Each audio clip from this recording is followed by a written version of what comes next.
Aujourd'hui, je voulais vous parler de mon Yoke ACE 737 que j'ai acheté d'occasion à Julien. Donc son pseudo c'est Jules50X sur le forum.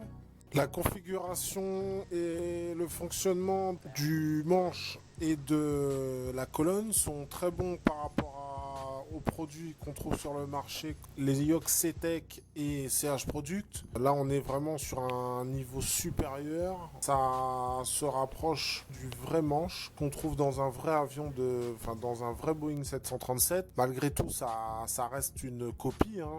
C'est pas non plus le vrai manche. Mais sur le marché, c'est celui qui se rapproche le plus d'un vrai manche. Alors, ce qu'il faut retenir de ce Yoke 737 ACE, c'est que c'est une réplique fidèle d'un vrai Yoke de 737. Le moulage intégral est en métal et en aluminium. Le manche en lui-même est en aluminium. Lorsqu'on manœuvre le Yoke, la tension, c'est très réaliste, dur et réaliste. Donc on a vraiment le sentiment qu'on pilote un vrai Boeing 737, hein, même si on n'est pas des vrais pilotes et qu'on n'a jamais essayé. Voilà, j'ai un ami qui est venu à la maison, donc Tim, qui est pilote sur 737. Bon, il a essayé le Yoke. Bon, c'est pas comme le vrai, mais on s'y rapproche quand même, on s'y rapproche. Le map holder, donc qui est disponible avec le Yoke, hein. On n'a pas besoin de payer de supplément, c'est vendu avec. Donc on a la petite, comment on pourrait appeler ça, ouais, une sorte de marque-page jaune là qui nous permet de glisser sur les checklists. Chose intéressante, le map holder, ça avance vers nous quoi, c'est-à-dire qu'on peut le sortir, enfin il reste pas plat quoi.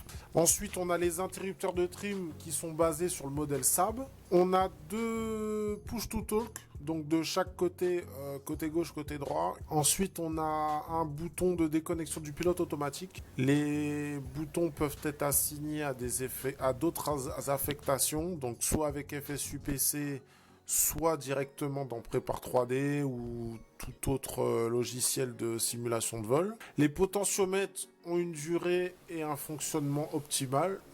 C'est un périphérique compatible full HID USB, donc ça fonctionne sur un système qui est compatible 2.0. Donc même si vous avez des USB 3.0, vous pouvez quand même les brancher puisque de toute façon ça fonctionne. La résolution est de 12 bits, 4096 par. Vous n'avez pas besoin d'étalonnage particulier dans Windows, hein. Vous branchez sur la base là. Et ensuite le câble qui va sur votre PC en USB. Alors en sérigraphie, on a une petite flèche au niveau du manche. Pour nous donner la position de l'aileron, enfin du trim d'aileron pour savoir où est-ce qu'on est. L'autre curseur en fait. Ensuite on a l'aileron trim, donc là c'est l'autocollant avec les graduations. On a un indicateur nose DN, stab trim nose up. Du côté droit et du côté gauche, on l'a des deux côtés. Ensuite on a un stick, enfin un autocollant encore, autopilot disengage. Donc là, c'est sur le côté gauche au niveau du désengagement du pilote automatique. Avant, j'avais un CTEC et le CTEC pour la profondeur, donc tout ce qui est pitch, il fallait en fait tirer et pousser. J'étais habitué, donc je m'en rendais pas vraiment compte. Une fois qu'on passe au Yoke ACE, donc ça veut dire que cette fois-ci, c'est la colonne qui vient entre nos jambes. Là, c'est différent en fait. C'est vraiment une chose qu'il faut prendre en main. Ça prend un petit peu de temps, hein. C'est pas facile. En plus, le yoke est dur à manœuvrer. Donc en fait, il faut s'entraîner, faire des tours de piste, s'entraîner pour s'habituer.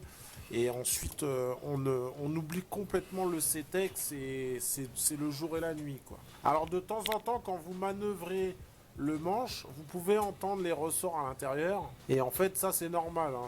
Alors sur le côté droit, on a un emplacement. Et là, on peut mettre un trip counter pour ajouter plus de réalisme par rapport à un vrai yacht. Alors à la base, ce trip counter c'était utilisé pour mettre les numéros de vol. Donc ils étaient par 3, on mettait les numéros de vol. Après c'est passé à 4. Et en fait, ça a été abandonné parce que c'était pas vraiment utilisé. Mais ce qu'on peut faire, ce qui est utile dans nos simulateurs, ce qu'on peut faire comme chiffre, c'est l'utiliser pour avoir la VRF, par exemple. Quand par exemple, on sait que volet 30, on a une VRF de 140, on pourrait mettre 140. Comme ça nous permettrait de garder ça en mémoire pour avoir l'approche. Par exemple, lorsqu'on a une correction de vent, sur la page init approche, on aura toujours la VRF par rapport à la correction du vent de base, donc plus 5. Mais si on modifie cette correction du vent, sur la page init approche, cette valeur ne va pas changer. Elle sera toujours la même. On la retrouvera dans la page legs où si on a du vent de face plus élevé que 5 kT par exemple, là la vitesse de VRF va être différente. Donc si vous voulez un trip counter, Fabien de EFDE fabrique ce trip counter.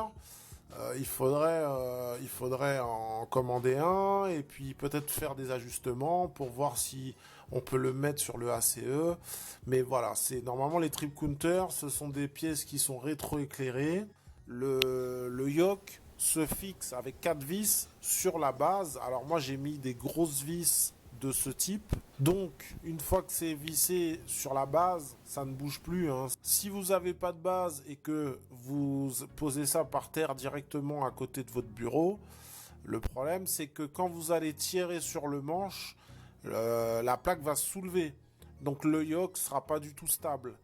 Alors là, pour vous, ça risque d'être compliqué. Alors au niveau des revendeurs, donc ACE, Aircraft Control Engineering, vend des yokes, donc c'est une société canadienne. Il y a un site internet, il y a un Facebook, voilà, il suffit d'aller voir sur les réseaux sociaux et demander les délais d'attente, tout ça. Bon, généralement ils sont très longs. Sinon, si vous êtes pressé, vous pouvez en acheter chez Aviation Megastore. Donc vous vous faites livrer chez vous, vous allez directement sur place le chercher. Et je vous remercie d'avoir suivi cette vidéo, je vous dis à la prochaine.